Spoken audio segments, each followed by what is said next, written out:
Hello everybody, Ghostblade 1062 here with another rolling stock review. Today we will be looking at an InterMountain HO scale 4-bay cylindrical grain hopper in the CNWX scheme that I had picked up at Super Train this year. And now, on to the unboxing.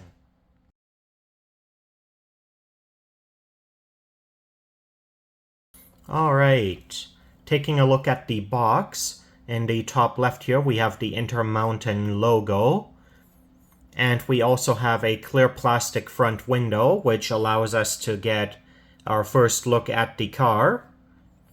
On the bottom and top of the box we have the InterMountain logo. On the right side of the box we also have the address and website for InterMountain. And then on the left side of the box, we have the product barcode. We have the product ID, which is 45101-155. It is a 4-bay cylindrical hopper in the Red Canada CNWX scheme, car number 110179. And I had purchased this at the Trains and Such booth for $59. The back of the box is blank. And now, opening it up,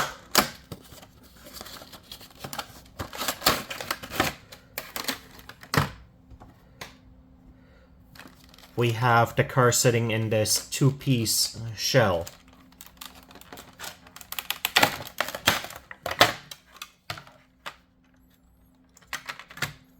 And here we have the car itself. And next, we will go over the details of the car.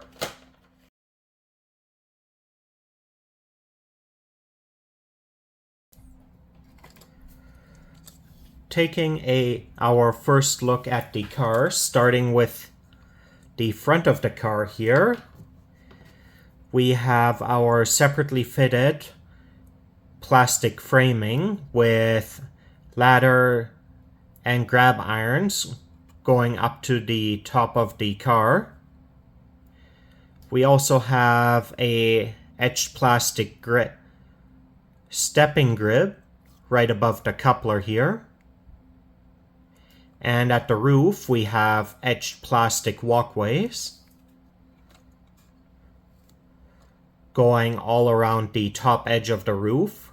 And we have our 4 molded on bay covers with hinge detailing.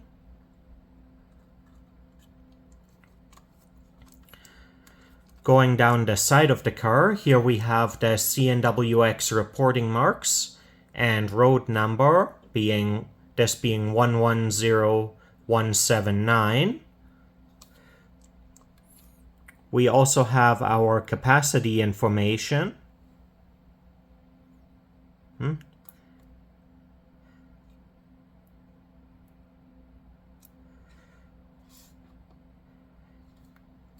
And we have some nicely molded in detailing for the actual frame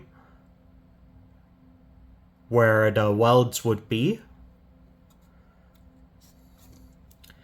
The trucks have basic brake and suspension detailing, as well as bearing cap detailing.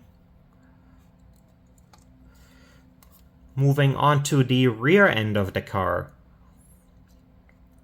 Here we again have the top to bottom framing with the ladder going up to the roof and the grab irons.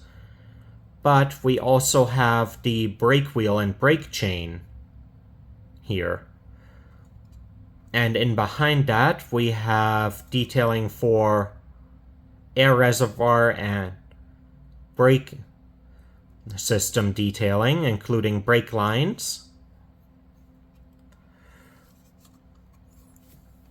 And then looking along the long side again, we see the same detailing.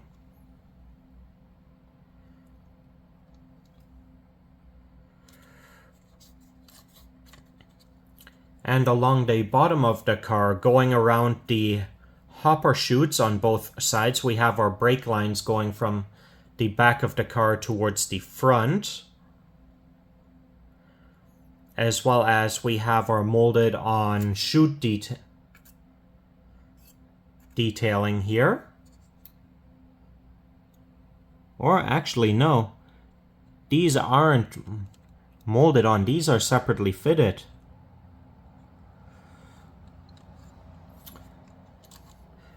So let me correct that. These actual chutes here are separately fitted onto the car rather than molded on. And next, we will move on to the rip track segment.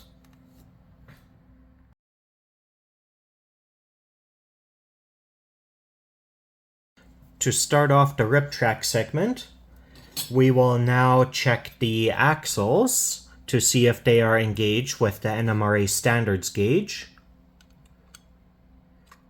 And the axles for the front truck are both engaged. And now for the rear truck, also engage. Next, we will move on to converting the couplers over to KD number 158s. To do so, we have to start with removing the trucks in order to access the coupler box.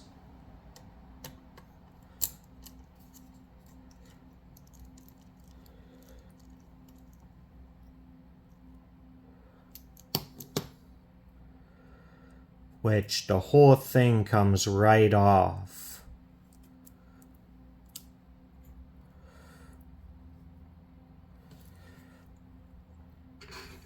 And needs to be opened up. Come on.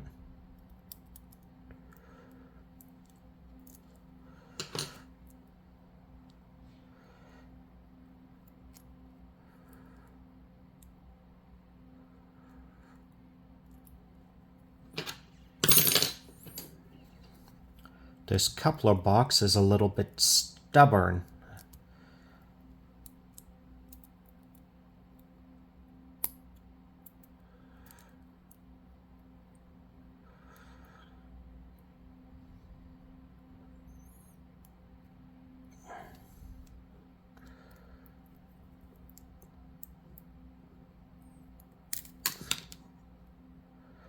There we go.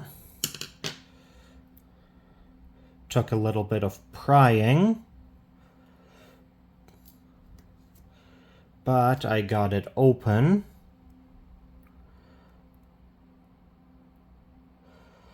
Though there is some damage to the main coupler box now, because the whole thing was glued together.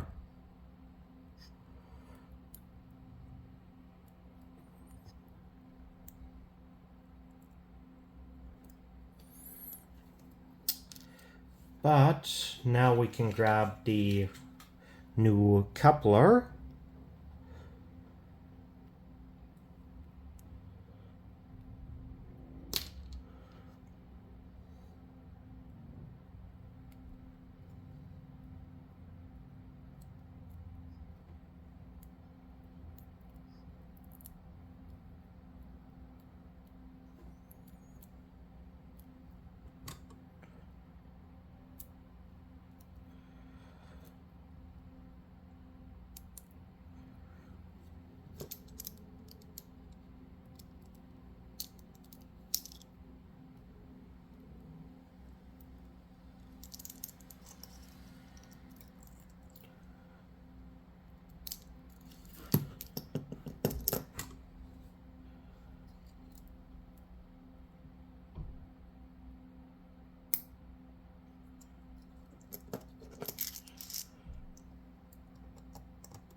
Right, and that is the first coupler installed.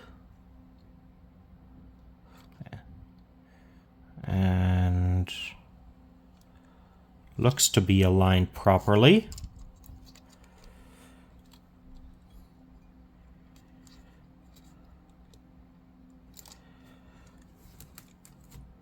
Now to put the axle, the truck back.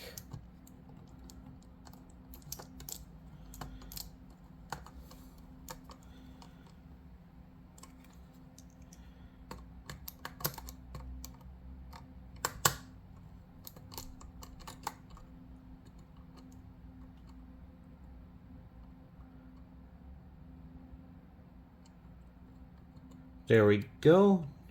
Gotta find that spot where the truck can still turn freely, but isn't too tight.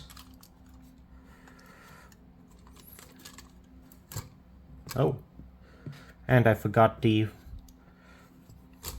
washer that goes between the truck and the main body.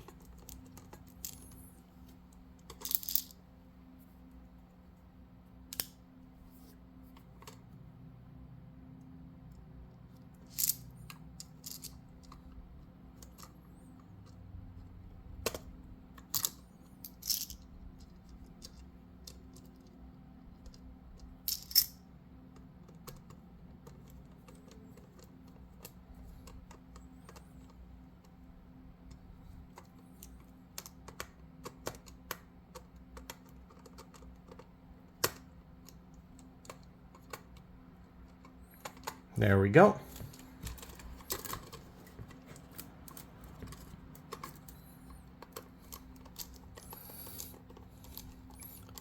Always something different.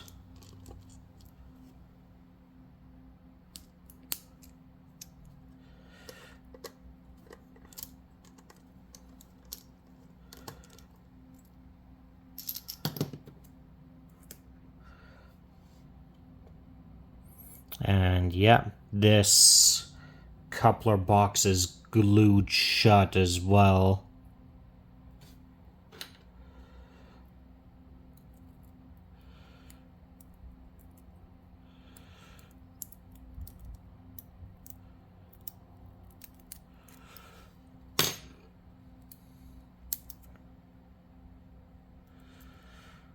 I can honestly say I'm not a fan of that.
Alright, and that's unfortunately as tight as that screw's gonna get. The inside of the grooves are completely stripped, and the screw isn't properly tightening. And it's just spinning in circles now. Making this whole coupler box quite loose.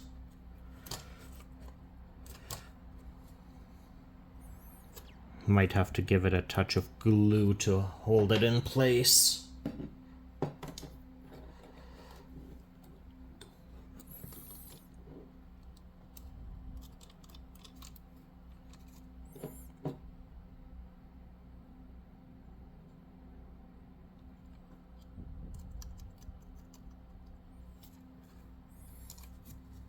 There we go. That'll help hold the coupler box in place at least.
There we go, that's the rear truck reattached.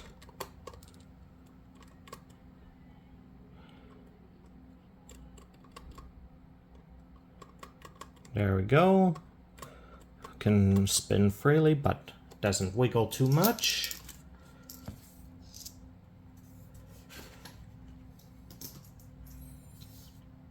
And now to verify the coupler height.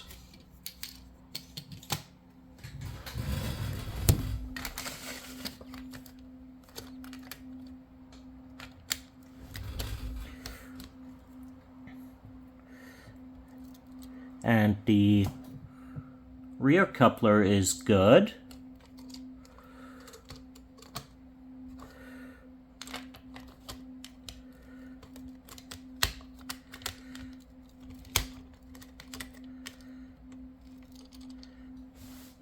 As is the front coupler.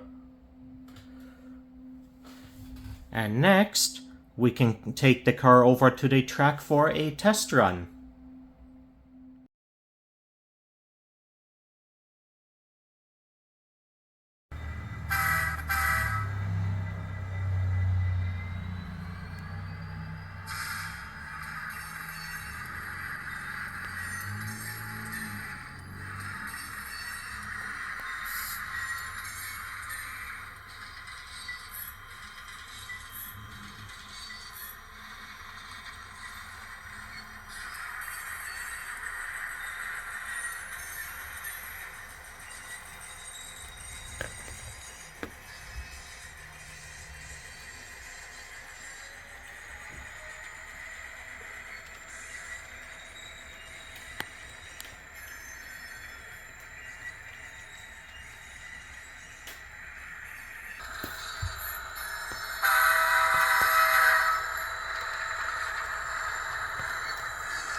Alright everybody, this concludes my review of the InterMountain HO scale CNWX 4-bay cylindrical hopper car.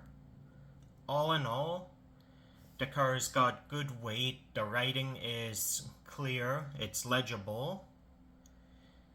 If not a little bit hard to see in certain lighting due to the shading. But all in all, coloration and paint-wise, it is very good. What I really wasn't a fan of is the fact that the coupler boxes were glued shut, making it so that I had to break apart the coupler boxes, thereby damaging them in order to put in KD couplers, which is unfortunate. Other than that, on larger radius turns, the car is nice and stable. However, while reversing it onto the siding of my track, going through that S-turn, even with a straight in there to lessen the angle, the 16-inch radius curve was the 18-inch radius curve was too tight, and it actually derailed and uncoupled the car from the locomotive and nearly caused it to tip over. But other than that, overall it runs quite nicely. And that being said, if you enjoyed the video, leave a like or a comment, and subscribe for more Model Railroad content. Have a great day, everybody!